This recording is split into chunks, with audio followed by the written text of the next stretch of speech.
Hello, ladies and gents. It's Dusty Thunder with another Reddit story for you. This one is titled, Am I the Astronaut for refusing to watch my neighbor's kid before school because she kept nagging me? And we're going to go drama mode for this one. I, female 35, am a stay-at-home mom with 2 kids, John, male 10, and Ava, female 8. My neighbor Zoe, female 42, works full-time and asked at the beginning of the school year if she could drop off her daughter Sue, female 9, an hour before school started twice a week. I agreed and was happy to help out a neighbor. However, things got bad pretty quickly. My kids did not get along well with Sue and see entertaining her as a chore. Both of my kids enjoy sports, arts, and playing outside while Sue is glued to her phone. Despite this, Sue pouts when my kids do their own thing instead of trying to engage her. Zoe called me a few weeks into the school year to nag me for having the kids walk or bike to school, saying it was unsafe and asked me to drive Sue. I told her no. If Sue was old enough to have a phone, she was old enough to walk or bike to school. A week later, she asked me to cook real sausage for Sue, in addition to veggie sausage I make for my kids. My husband and I don't buy meat. I told her no. Sue could eat what I cook, but if she wanted specific food, she would have to prepare it herself. For the first semester of school, Zoe nagged me with similar requests. Don't play songs with explicit lyrics. Don't let multiple kids on the trampoline simultaneously. Watch the kids when they're outside, etc. When I refused, she was respectful and would be like, sorry to bother you, but she still had new requests every week. At the end of the semester, I told her I was not going to make any adjustments to our family lifestyle and inconvenience my family for the sake of her child. Sue's safety was not at risk. If she was unsatisfied with Sue's situation, there were plenty of other people in the neighborhood who could watch her. Zoe seemed really receptive, and I was hopeful that would be the end of her nagging. When my kids got home on December 20th, I asked, are you excited for 2.5 weeks with no school? And John responded, I'm more excited for 2.5 weeks with no Sue. Ava nodded and giggled along. It broke my heart to know that they were more happy to get a break from Sue than school. Just a couple of days ago, Zoe reached out to me, thanking me for agreeing to watch Sue and asking if I could watch her a couple of afternoons a week in addition, so Zoe could have some me time. I told her this would no longer work out. Our kids did not mesh well, and I didn't want to deal with more inappropriate requests. I thought Zoe might be mad, but instead she just begged me to watch Sue at least one morning a week. She apologized profusely and said I could parent however I wanted to. This made me feel bad because she genuinely needed my help and did not know what she would do. I told her I knew I could and that her apology was too little, too late. Oof. My husband and kids stand by my decision, but some of the other moms think I should have been more accommodating, saying I'm being selfish, that moms help moms, and I'll never know when I might need help. Does my refusal to Zoe make me an asshole? Bish, please.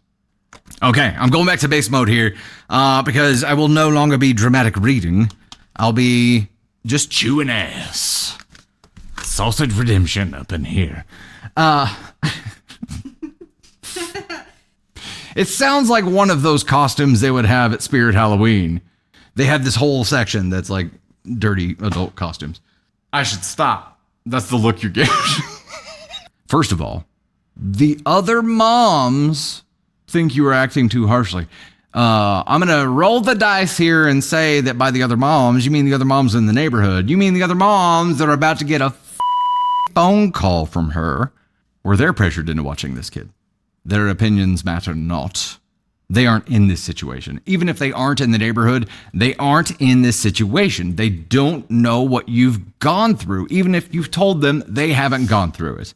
They haven't felt it. They haven't seen their children's faces drop when the girl that you agreed to watch as a favor to somebody, which became a repetitive favor, which became a schedule, which came with menu requests, entertainment requests, safety guidelines, and more requests. Seeing the effect of that on your children is enough to say no and mean it. Those other moms didn't watch their children walk in the door and talk about how they were more excited to have time away from Sue than they were from school.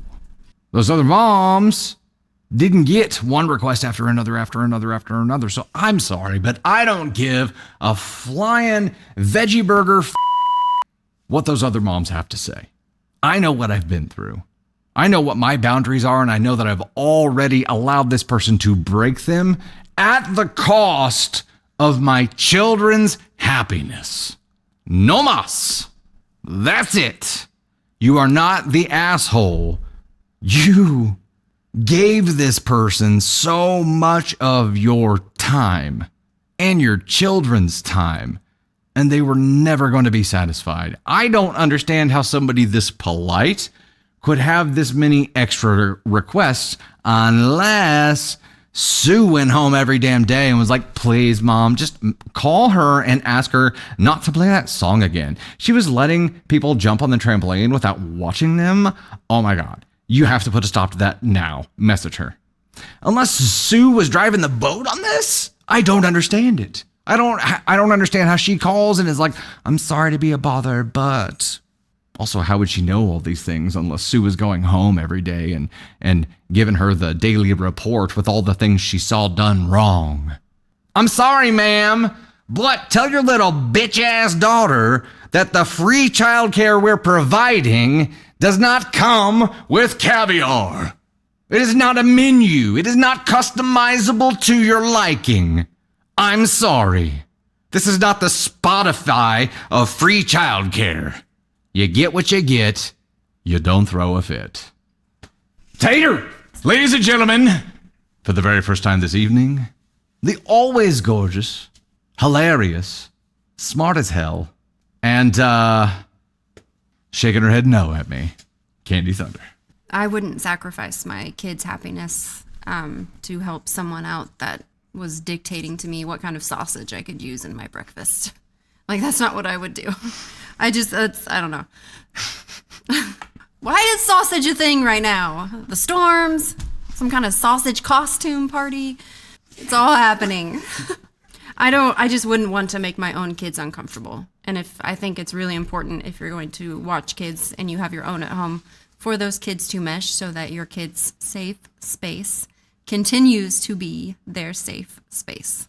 And for her to take that away and then still try to dictate what you can and can't do in your own home and how you parent your kids. I'm like, this isn't the right fit.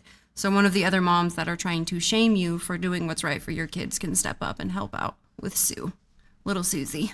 Little Sue's mom is a bit of a sausage dictator. I do think you're right, though. I think Sue is complaining to her mom, and her mom's trying to alleviate the pain that she's feeling. And I'm like, you don't bite the hand that feeds you. No. And that's kind of the situation. Like that, I think that saying. I think I got that saying right. Yeah. And I think that saying fits the situation. You don't buy the hand that sausage. Do you think this is all originating from Sue? 100%. Okay. I think your whatever it was. I don't know what it's called. Your performance of Sue was correct. Oh. I don't know what the word you is. were looking for there. Rendition. No, it's something with an I. Impersonation. You said I thought you were going with an R. Sausage. Sausage. You said That's something about so a costume earlier, and they thought you said chewing ass costume. A chewing ass costume. And we said the costume would just be like arms crossed, mad face. Oh, you went a way different direction with that than I did. Sausage redemption. Is that what you call? Was your sausage? Yeah. What are you supposed to take one person on the trampoline at a time? If it's got a net, you fill that thing up. I'm just kidding. Or it could be like when we were younger, when you didn't even have the springs covered because the thing blew off. Yeah. When did spring guards become a thing on a trampoline?